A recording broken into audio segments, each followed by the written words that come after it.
Welcome to UAP Today, and this is a podcast brought to you by the UAP Medical Coalition. You can learn more about the UAP Medical Coalition. You can even join there at uapmed.org. This is episode 2. We really are doing our best, at least I am. I'm doing my best. I know all of our team members at UAP Med are doing their best to get these podcasts to you as frequently and as soon as possible. We are hoping to do them weekly, and not just this single podcast, but to also have international updates from people around the world. We're also going to be honing in on some round table discussions with people from all walks of life, bringing in their specialties and expertise to talk about UAP related issues as we see them happening live right now. Also in the past, also in the future, but mostly right now. So for those of you listening, thank you so much. I'm going to do just a really brief highlight of some of the news that we've seen in just the last 6 days as they are relevant to UAP and to UAP Med for first responders and those working in their field. For those, whether or not you're in psychology, social services, whether you're a police officer, nurse, medical, or even a politician, somebody helping to get the disclosure bills moving through our government. Whatever part of the machine that you are on or with, we hope that you will understand that UAP is relevant and influential to every single member of the community. Women, children, men, soldiers, non-soldiers, people working on an assembly line. If you work in or around electricity or computers, in or around other people, then UAP is relatable to you. So the news this week has been a lot of the Davos. We've had the World Economic Forum and large government entities, private organizations, mixing and mingling discussions about what to expect for the future ahead, not just in economics, but in technology and weapons and maybe even simulations of war. So recently in the news, we have seen NATO and even secret Chinese space weapons launching attacks on or in areas of, I'm going to read this article specifically. A secret lab in China simulated an attack involving hypersonic missiles and satellite attacks on United States warships.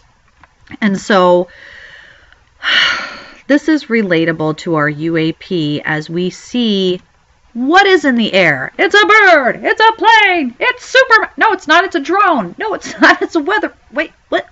We don't know what it is. We really need the help of our government. Arrow, a better reporting program, something that is going to keep not just pilots and personnel safe, community members safe and in the know, but also helping us prevent and deter any and all risks to civilians.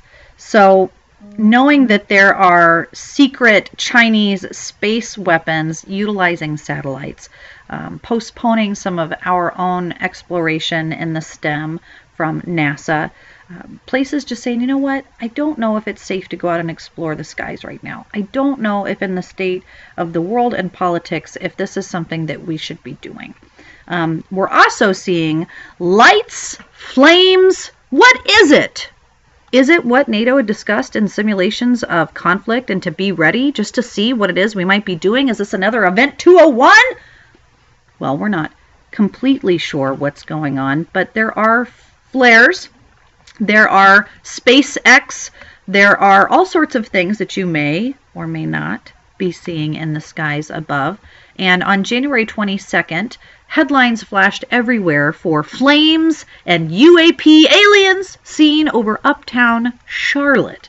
So continuing the UFO debate on what are they, this continuing that need for disclosure as people panicked and citygoers spotting soaring flames in the sky rushed to their dispatch calling 911 and police being unsure of how to handle the calls. So, again, some of these very relevant concerns for us in a psychosocial space of just how do we meet the needs of people in crisis, in trauma, real or unreal, Project Bluebeam or not? How do we know that if something's coming down from the sky, if there's some imminent danger, some posed risk at all, how do we know what it is that we are dealing with and that what we are doing to engage or not engage is even the right thing at all? continued debates and continued discussion of UAP UFO, UAP UFO. You're not helping us, Pentagon. Retired Pentagon personnel and Pentagon PR UFO chief reveals how Cuban spear craft works. So, UFO chief revealing conclusions to one of the most famous UFO cases in our modern era.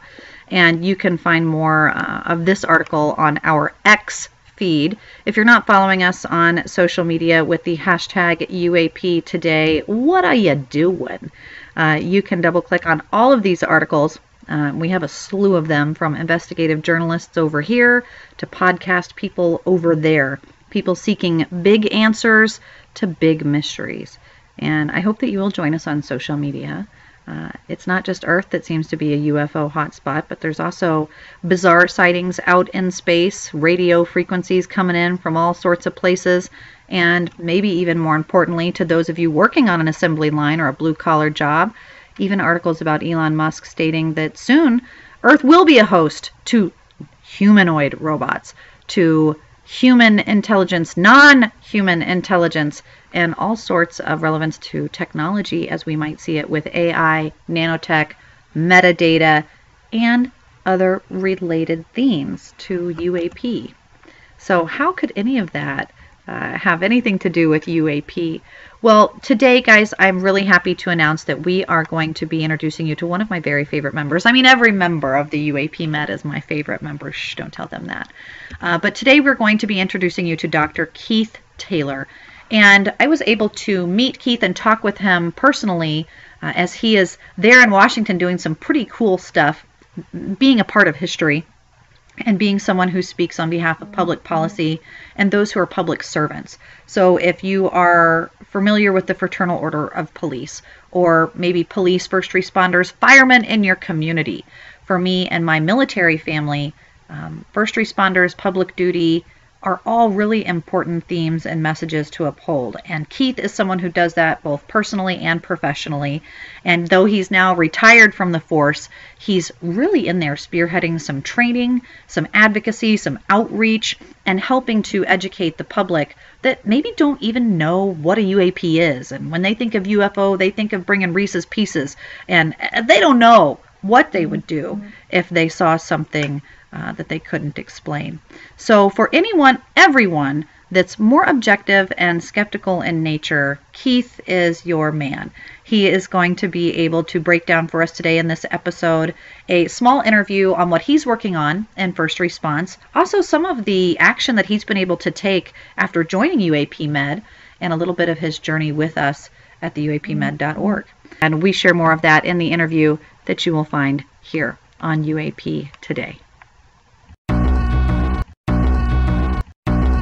And this is super exciting for me. My name is Sarah Soderlund, and this is the UAP Today podcast. And this is an exciting space because this is going to allow me to share with listeners and viewers alike one of our other members of the UAP Medical Coalition, and that is Mr. Keith Taylor, Dr. Keith Taylor. And I'm ready for you to introduce everyone to a little bit of who you are, Keith. Not just cool Keith that we know of that's helping us with police and protocols, but Keith, as you are professionally. Who are you, Keith? Thank you, Sarah. And I am very honored to be with you for this podcast, for this interview. My my background is in law enforcement and emergency management. I'm currently a professor, adjunct assistant professor at John Jay College of Criminal Justice. I've done that for 6 years. Before that, I was an assistant commissioner for the Department of Corrections in charge of their intelligence bureau, where I had about 60 investigators and other different units working on reducing violence within the Rikers jails. Before that, I was a NYPD officer for about 23 years, and I served in a number of different roles. I was a internal affairs supervisor. I was a narcotics undercover for a couple of years, a policy analyst for the police commissioner's office of management and planning, and I was a emergency service unit supervisor. Most people think when they see that unit, they think of SWAT because of the way they dress and the weapons they carry. But they're also heavy rescue um, as well. So they're all at least EMTs up to medics. They're all open water rescue divers. They are all hazmat technicians. They are all high angle rope rescue technicians. They are trained in dealing with everything from trench rescue to uh, to dealing with accidents with jaws of life. They carry all that equipment around. They are an amazing unit. Very proud to be a part of that. And while I was in that unit, I was for a time one of the planning team managers for FEMA's urban search and rescue team for New York Task Force One, because of my position in the department allowed me um, to apply for that unit. So Keith, you I've have, been very man, all the fortunate. jobs. What have you not done? That's Uh, crazy. Thank you for your yeah, I service.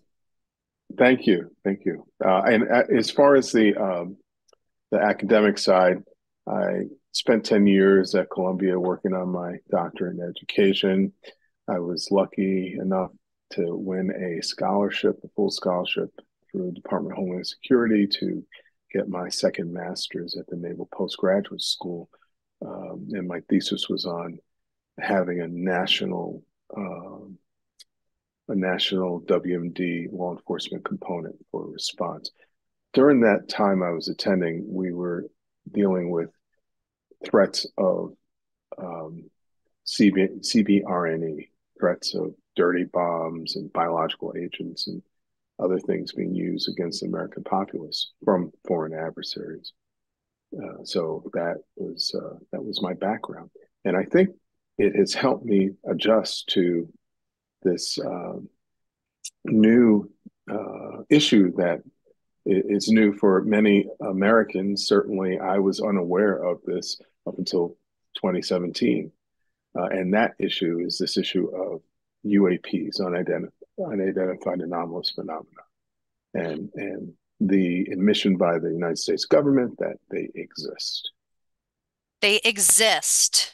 That admission, I think, is important, though we're not getting the disclosure that we need to have the proper response. And this is why I love having you specifically, Keith, on the show, is your expertise, decades, just groundwork, but also education to back that up for those of us working in policy and legislation.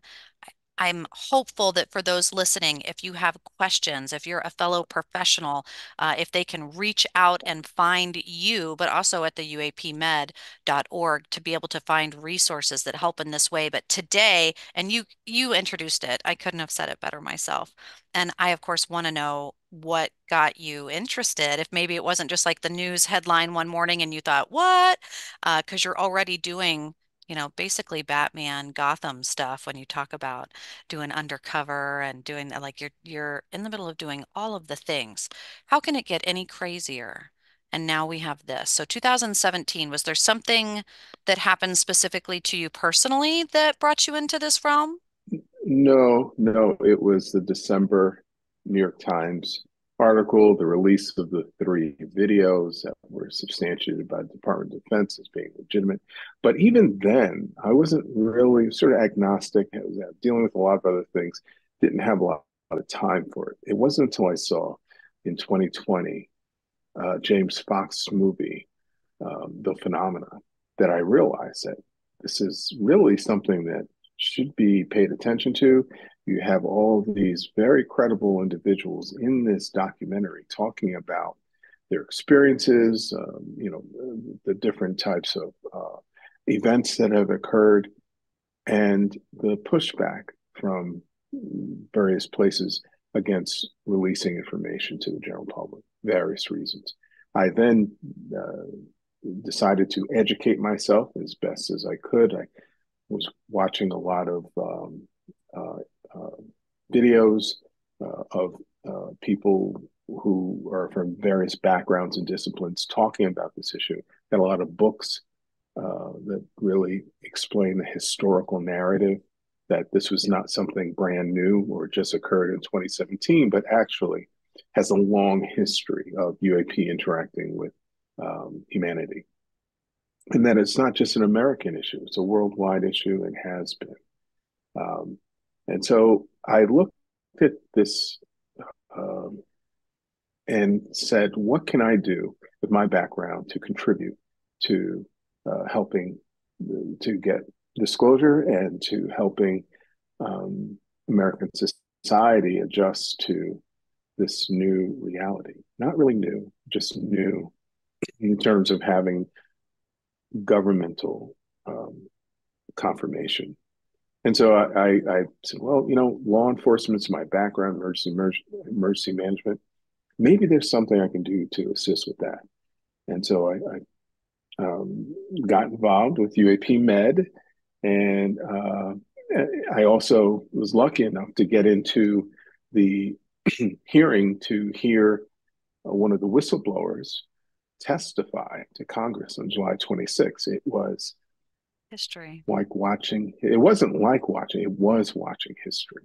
To Yeah. have a someone who's highly, super highly classified, talking under oath, um, based on his investigation that was a part of the intelligence community inspector general's um, focus on his allegations, not just that he discovered something that was unusual and got harassed because of it, but that those things that he discovered and the people, the firsthand witnesses to those um, programs that were not known to Congress, which is responsible for them, that they actually exist.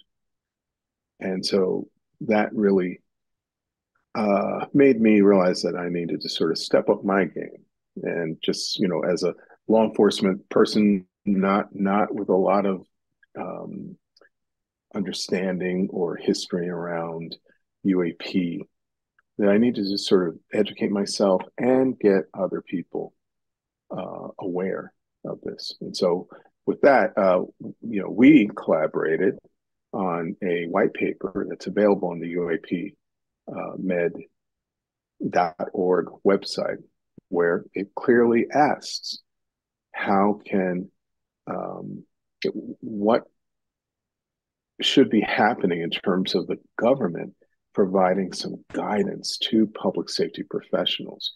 So we're talking not just about law enforcement or fire, EMS, the folks that are on the ground responding to incidents, but also the folks that have to deal with the consequences of those incidents. So the hospitals, the mental health professionals, lots of stakeholders involved. And this is a massive issue.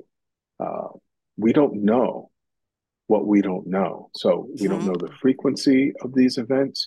We don't know the extent, the type and kinds of possible interactions, except for what people tell us. And folks have been saying that they've had various types of interactions with non-human intelligence for many years. Some might call everything from sightings to contacts to encounters, which may include abductions. So the encounters may not be positive or they may be positive. And those are things that we have to adjust how we do business, basically. So that means the DSM-5 needs to include this new reality instead of the way it was previously Yeah, all those little stigmatized. things. Man, you mentioned the DSM-5, and I know for people listening, if you're not someone working in the mental health community, you mentioned something really important, Keith, and so it almost makes me want to start at square one with training, because with your expertise and your guidance, I love that you shared, as any social service person would. You see something and you go, how can I help? That you see that this is going to possibly cause a pretty big stir, psychosexual, psychosocial, psychoanthropological, all of it, and criminal justice field. How are you going to handle mass hysteria, if there is such a thing? All of the little nuances, but mostly billing. money? Who's going to pay for it? How are we going to budget for this? Where do we even start? And so I want to do that. So let's start, for example, because one of the reasons I knew I needed to bring you on, that we needed to have your voice in this space.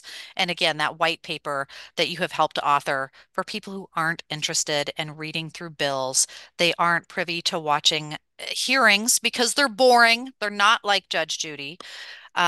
And if you don't have the opportunity to go and be there and be a part of history, you still want to know what's going on because it's relevant. So that paper, I think, is something people can read. They can present to their own professional expertise, their field, and say, hey, this is a discussion we need to have. Where can I fit in? Kind of like you have. And so the Miami incident, we have to mention this. We have to mention the news. Like you said, man, you have news articles, video leaked footage, whether it's on base of jellyfish creatures or something recently at the turn of the new year, right at the holiday. Of course, everyone kind of wondering and waiting. It's a campaign year. We have a lot of discussion. What's going to happen? And in the news, you have the Miami alien incident being a hashtag trending, people going on TikTok and social media, taking the spotlight, respond. Also, a mess. It was a mess. And still, weeks later, I don't think anybody has much information. And so that seems to be pretty consistent. But so let's just take it one step at a time. So, Keith, looking at something like that where you are just a police officer, you are local personnel, and starting from dispatch, starting from any challenges that is going to be from a typical emergency call. On the particular Miami incident, you have people over dispatch saying we have an 8 to 10 foot creature. I'm not sure what we have. We have fire. We have people shooting guns. What what is it that dispatch and first responders need to be doing to even start relaying information in a helpful way? Well, standardized protocols would be a start. Having some idea of what to do if an incident occurs, um, and that be that those directions be based on substantive information that will keep those first responders safe and secure and allow them to help the people that are calling them for help. Those are things that I think should be the focus. And we don't have yet any kind of infrastructure for government to allow for the reporting of incidents. What we do have, we have 911. Hmm. People can call and say, "Hey, there's something unusual here," but we don't have anything or any ability for the first responders when they arrive to do anything to help those who are calling. Um, they don't have any ability to understand if maybe they're driving into or entering some sort of hot zone. There's magnetic radiation. They don't have any type of equipment to allow them to know that they are being exposed to some harmful um, things that they can't feel or see or touch. And so we know that the government has done studies on individuals who've been injured physically by UAP. Dr. Nolan at Stanford University has done, Dr. Kit Green, they've done studies on individuals who have received brain damage as pilots as a result of having close proximity to unidentified anomalous phenomena, craft. So So right there. we know that there's, yeah, Dang. we I know think, that well, I there think is, about someone calling and being like, fire, what's your emergency 911 is, and that dispatcher has buttons, police, fire, ambulance. And at this point, what you're telling me and what we do see in the research is that there could be some hazards. There could be some risks. So what do our police, fire, and EMS responders maybe need to be wearing or doing, or what do you think that those protocols might look like, or what changes do you think would even? well, the changes have to come from say DOD or Department of Homeland Security. It has to come from the folks with the information, the intelligence community. They have the knowledge. They have to share some of this just defensive information to allow public safety professionals to safely deal with whatever they come across and also to adequately assist those they're trying to help. It's really sort of a crime that this information is so closely held that public safety professionals doing their best may be putting themselves in harm's way because they don't have that information. And I can easily compare this to what happened over 20 years ago when you had the 9/11 terror attack. You had the Department of Defense stood up. I'm sorry, Department of Homeland Security stood up. And then you had an intensive effort to train first responders on how to deal with the types of encounters, the CBRNE encounters that previously was not a focus of American policing. But today you have officers routinely carrying around radiation pagers, or they have masks to protect them if something does happen. They have some level of training on how to address the types of issues that would come up in those types of mass casualty incidents.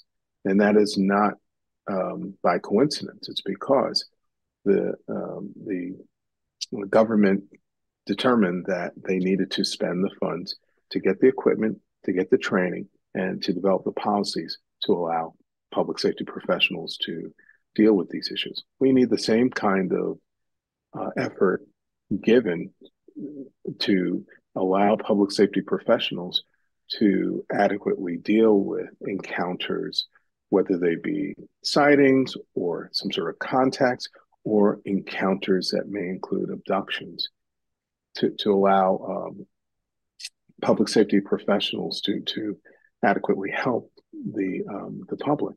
But it requires more than simply training and equipment, sensors, detection equipment, or policies. It requires an infrastructure that the federal government needs to create and implement. Much like they started Arrow to allow federal employees and the military to report UAP through Arrow. They need to create a similar kind of infrastructure for the reporting of various types of unusual incidents involving UAP to the government to allow for a level of accountability that doesn't exist currently. So if you see something unusual or have some sort of encounter, you're kind of left to your own devices. And if you get injured, hospitals are not really going to understand what to do. Or Yeah, Scully gonna, and Mulder are just not in everybody's town. and the mental health community is not going to be of much assistance either because they're not Not prepared to trained deal in that with. assessment or those. So immediately, Keith, my brain just sparks in a thousand different ways of questions that I want to ask you, and I'm sure listeners are hearing those wormholes, those rabbit holes, where of course I want to ask you, what the heck? Why is the FBI doing Enigma Labs over here if you've got Arrow over there? Why the heck? What do you think? Do you think that they have the technology and are not telling us, and now but that's not going to help listeners who are wondering, much like yourself, how do I help? So, how can someone listening in, maybe they're military, maybe they're a nurse, maybe they're a teacher, what do you see about the responsibilities distributed and the kind of challenges and maybe even opportunities in a UAP event?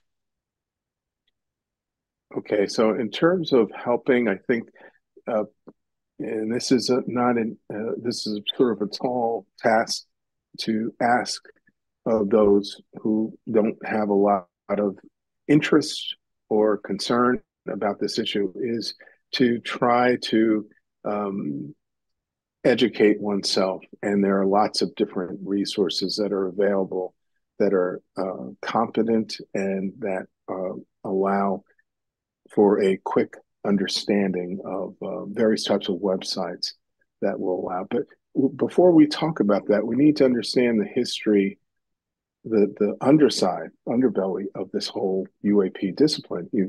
You've got folks who are con artists who have Oh, tried to make a financial killing off of this thing. You have folks who have had mental health challenges that have um, you know uh, made it difficult for them to ascertain whether they were having delusions versus having actual encounters. And then uh, you have government disinformation programs, which David Grush alluded to in his testimony to Congress, that have helped to make this whole topic very difficult to be dealt with in a rational and substantive way.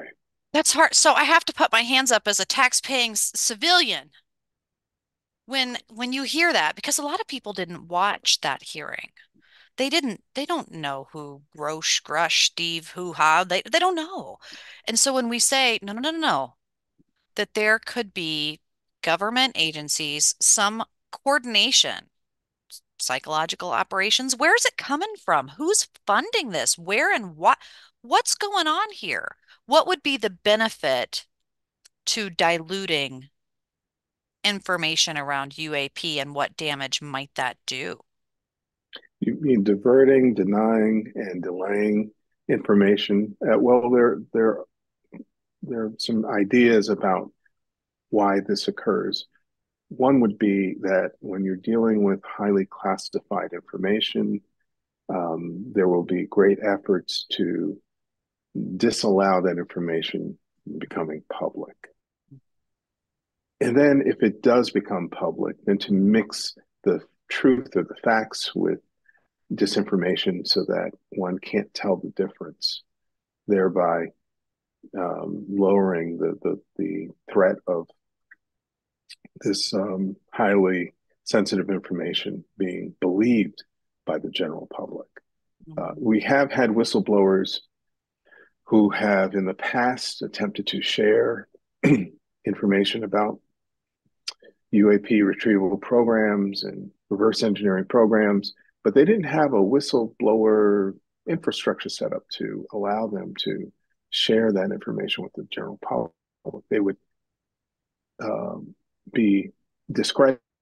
They would be That they may have been retaliation. hurt Yeah. physically, and so even with the most recent whistleblower, Mr. Grush, he has alluded to physical threats he's had as well as attempts to smear his reputation, uh, all in an effort to keep what he is saying from being seriously considered or paid attention to by the general public.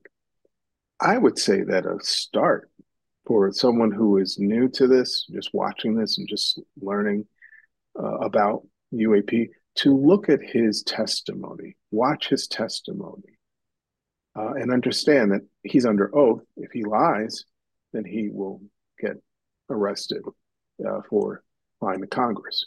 Hmm. And also understand that he is only one of at least 40 whistleblowers who have briefed Congress over the last 5 years about classified UAP technology, reverse engineering efforts, He's craft, just the name and people like to print. He's just one of he, 40 or more. he's the tip of the spear. And the rest of the whistleblowers were people who were contemplating going public or at least reporting to the ICIG. They were watching what would happen to him, what kind of repercussions he would befall for going public. And, I don't have any inside information, but my understanding just from watching and listening to public reports is that Congress has become well aware of the extent and nature of these highly classified UAP retrieval and reverse engineering programs. That's why you saw the Schumer rounds UAP Disclosure Act passed unanimously by the Senate in August of 2023. And unfortunately, it did not make it through the entire process intact.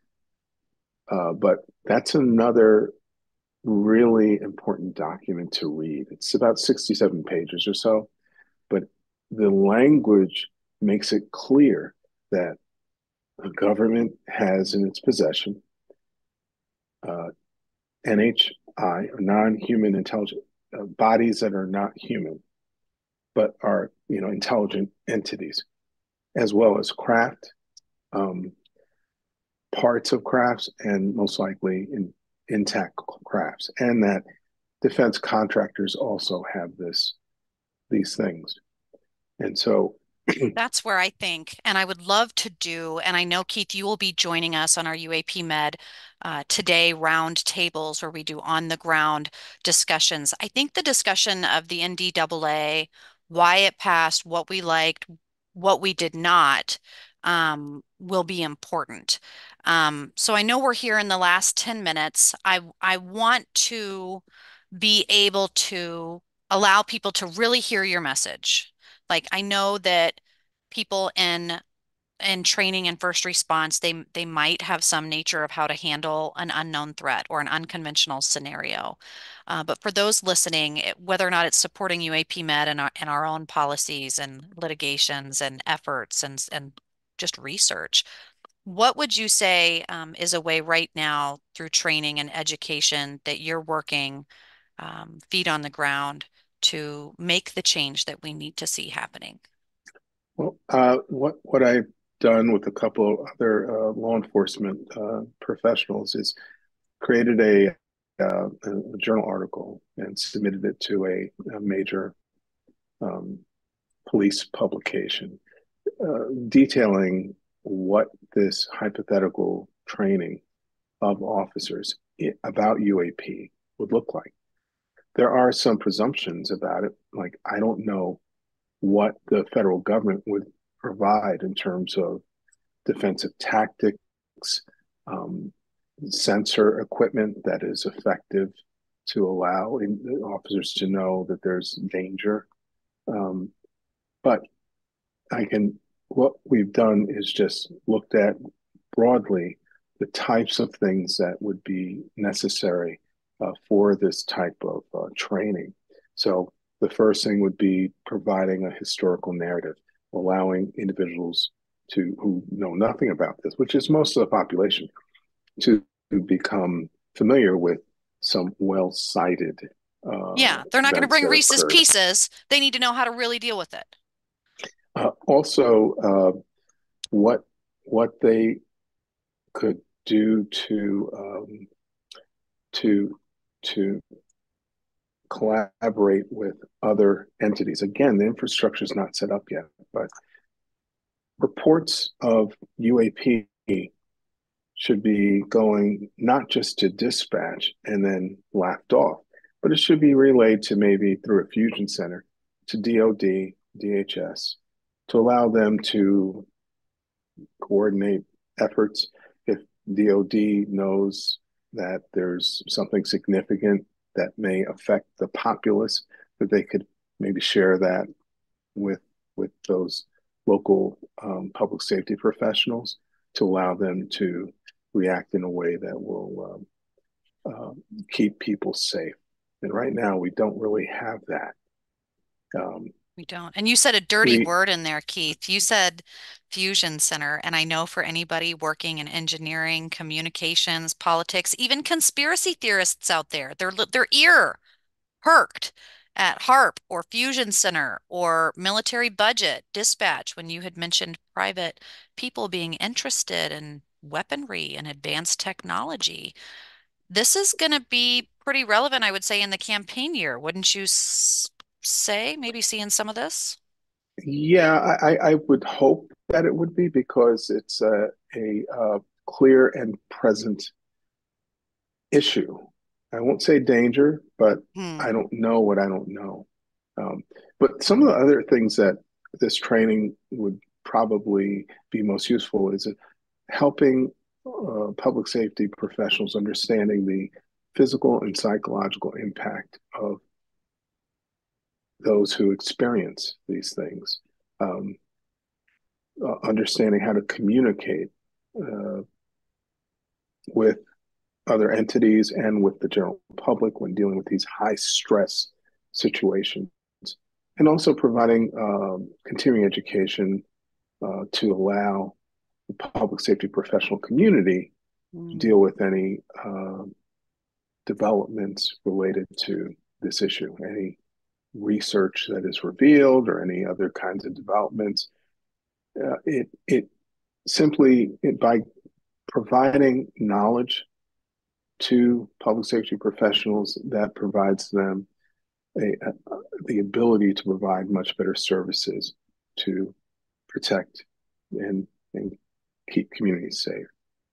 Mm. So this is it's an article that I hope gets published. It will then be shared with law enforcement executives, public Where safety can we find you to professionals share it? nationwide.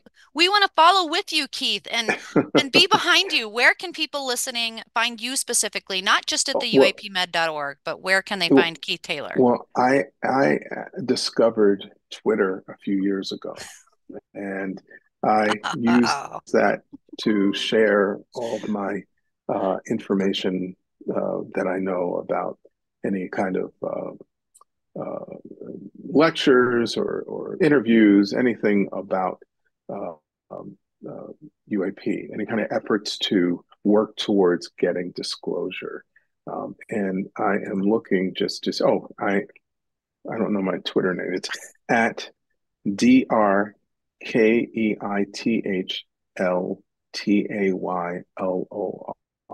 So it's all at right. Dr. Keith L. Taylor. And that's one Dr. way to Keith. quickly reach me.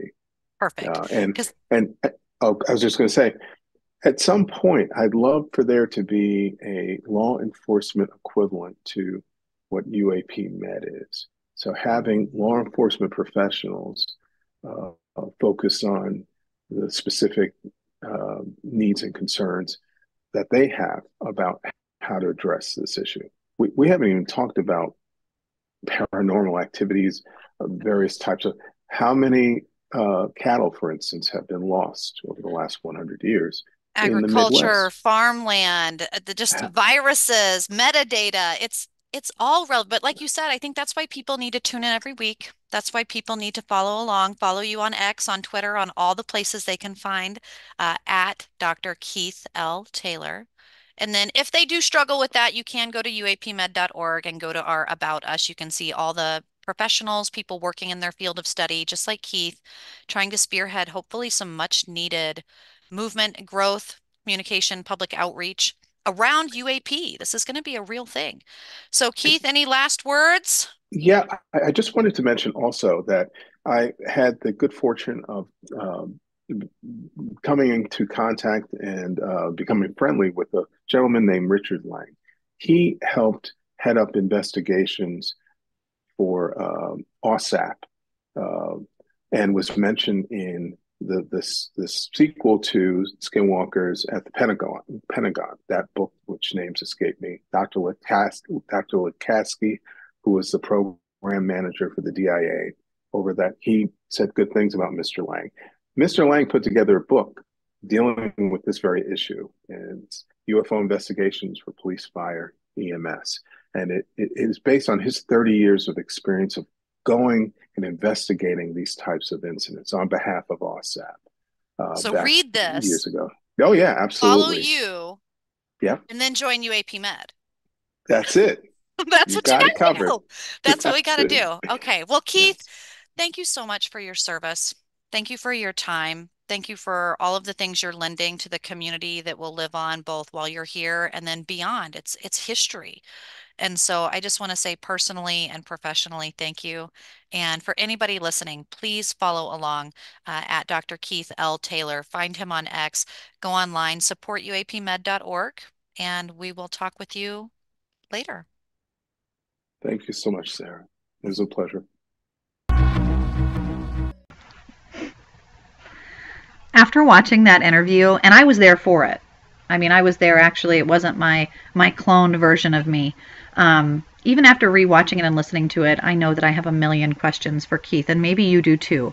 Questions about what can a dispatch say, or what can they not say, or what kind of hazmat suit should I be wearing, or what is an EMP pump going to really do?